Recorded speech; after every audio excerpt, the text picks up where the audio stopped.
We are starting our new project where we're going to be using InDesign, Adobe InDesign, to create a trifold travel brochure.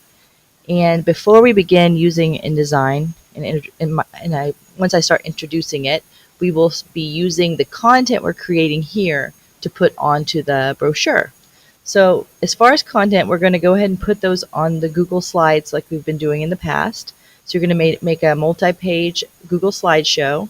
You're going to have several pages. Each page is listed here that you need. You need to make sure you have a picture on every page except for the citation page. And I want you to make sure you use MLA format for that. So first I want you to use the library resources like we did last time. So go ahead and go to the library website. If you need the login, username, and password, I have it written on the board, or you can ask me. I'm going to go ahead and select Research Databases and Citation Tools. And once you've picked your city, country, or state you're going to do research on, you're going to go and start in Britannica School.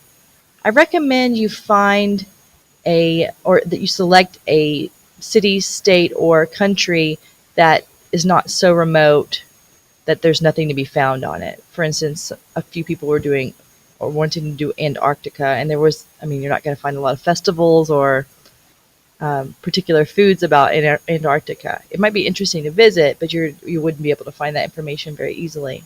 So I'm going to just go ahead and search for, say, New York City would be a good one. And start doing my research.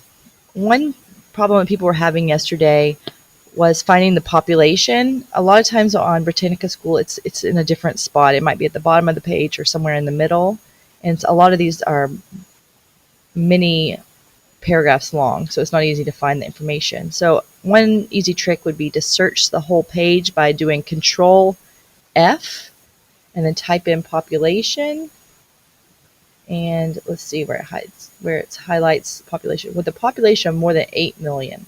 So that's my population. And at that point, I put that on my slide.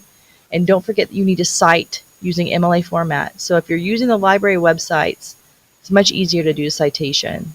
For instance, this one, you do this check mark, and it has the MLA format already here.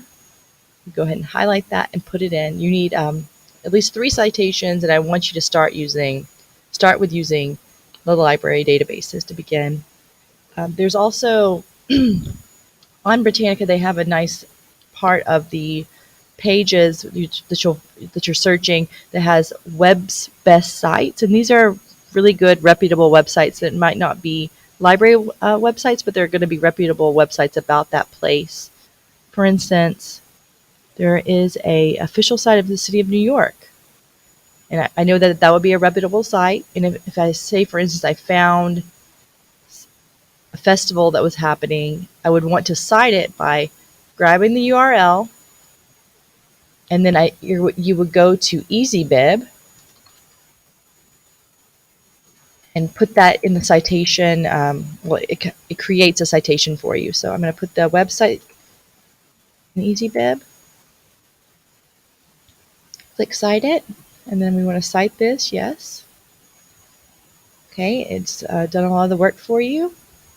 We can continue to the final step. Kind of click through.